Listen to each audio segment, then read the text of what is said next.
Oi, gente, tudo bem? Será que o presidente Jair Bolsonaro e os membros do governo resolveram afrouxar um pouquinho a corda, afrouxar um pouquinho a tensão da corda de viés ideológico que tem marcado o seu governo nas últimas semanas? Ou é apenas uma estratégia momentânea? Esse é o tema da conversa do PH de hoje, pode rodar a vinheta.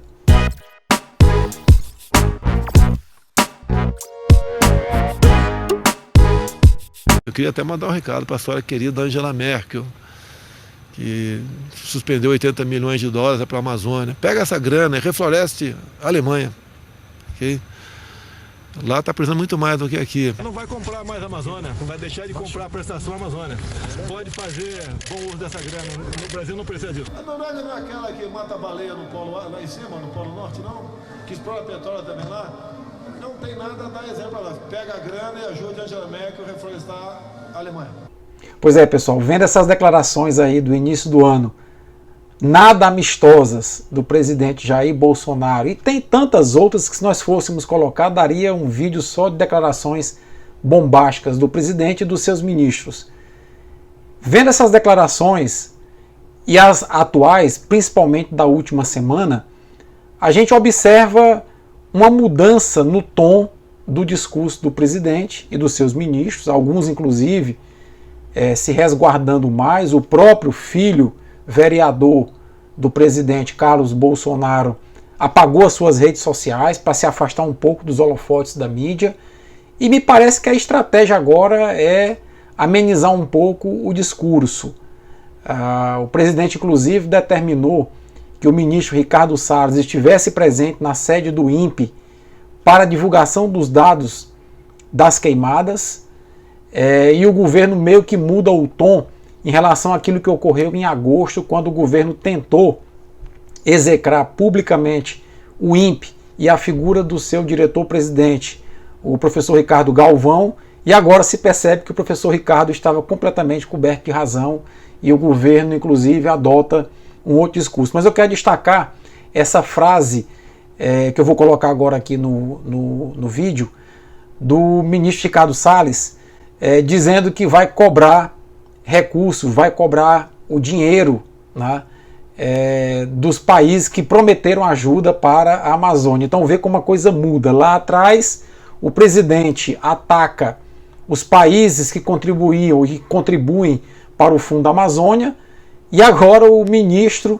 volta atrás dizendo que quer sim o dinheiro desses países, né, e que vai inclusive cobrar a promessa que esses países deram em ajudar o combate ao desmatamento da Amazônia. Então é uma coisa um tanto quanto louca, mas é isso mesmo que está acontecendo. Pois bem, um outro ponto que eu queria colocar é que talvez essa mudança do discurso do presidente Jair Bolsonaro tem alguns fatores, inclusive políticos, que tenham pesado nessa mudança de tom aparente dele, né? A própria soltura do ex-presidente Lula, que passa a tensionar agora um discurso de uma maneira mais concentrada e mais consistente, coisa que a esquerda até agora não conseguiu fazer.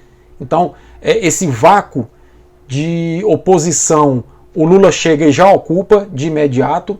Então, talvez também em função de um vácuo de pessoas sérias na política e de credibilidade, o presidente Bolsonaro ameniza um pouco o tom para tentar ocupar também espaços num diálogo mais ameno, né, e tentar ali confrontar o ex-presidente Lula. Mas alguns pontos também apontam para esse discurso ou as possíveis causas que tenham levado ao presidente Bolsonaro a amenizar esse discurso. Ele veio dizer agora que o problema das queimadas no Brasil é um problema cultural, né? Ou seja, é da cultura do nosso povo incendiar as florestas, né? Desmatar. Ele não atrela isso aos interesses do agronegócio e expandir as suas fronteiras, os seus horizontes para a direção da Amazônia. Mas um outro ponto que eu queria colocar é que, se nós formos analisar, o leilão do pré-sal foi um fracasso, não veio o aporte de dólares que o governo esperava para o leilão do pré-sal, e se não fosse a Petrobras, o leilão tinha sido um fiasco total, né?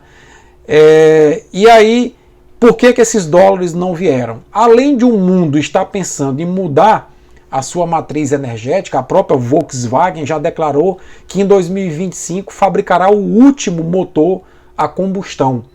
Ou seja, vai investir agora pesadamente em motores movidos a energia elétrica e a hidrogênio. Então, quer dizer, o petróleo deixou de ser uma prioridade para as grandes montadoras e os grandes países, né? A Toyota, a Ford avançam no mesmo sentido. Há também uma crise de credibilidade com as declarações bombásticas do presidente atacando outros países. Então, o investidor, na hora dele aportar dólares no Brasil, ele pondera isso. O governo, ele é um governo estável, é um governo que é comandado por alguém que demonstra uma estabilidade à frente do comando da nação. Porque, veja bem, olha o cenário. O que atraiu o investidor para o Brasil, embora o risco pudesse ser maior, era a alta taxa de juro que o governo pagava nos papéis. Com a taxa de juro em queda, nós temos a menor taxa Selic da história atualmente. É uma taxa equiparável aos países desenvolvidos mais estáveis. O investidor internacional diz: por que eu vou colocar o meu dinheiro, o meu investimento no Brasil, se a taxa de juro que ele está pagando lá é similar aos países desenvolvidos mais estáveis e comandado por gente mais equilibrada? Então, houve uma fuga de dólares. E essa fuga de dólares representou a maior fuga em 20 anos. Foi a maior evasão de divisas de dólares em 20 anos, o que obviamente causou uma pressão grande, e na subida do dólar isso foi refletido de uma maneira mais clara. Então veja, soma-se o fracasso do leilão do pré-sal com a baixa credibilidade dos investidores no Brasil, com a mudança da matriz energética não mais focada unicamente no petróleo, né? Com a taxa de juros baixas, fazendo com que o investidor pense, ao invés de investir a juro baixo num país de alto risco, no meio de um fervor na América do Sul, com crise na Bolívia, crise no Equador, crise no Chile, né? Vou investir em algo mais confiável, que paga a mesma taxa de juro, né? E aí o Paulo Guedes aponta o Brasil, o nariz do Brasil, para o mercado rentista. E aí está possivelmente o fracasso da política econômica do Paulo Guedes. Porque a política rentista pressupõe um país equilibrado, um país conduzido por gente equilibrada, o que não ocorre no caso do Brasil. Esse somatório de fatores, soltura de Lula, fracasso na venda do pré-sal, fracasso na relação cambial do Brasil, com alta fuga de capitais e dólares do país nesses 3 últimos meses, né?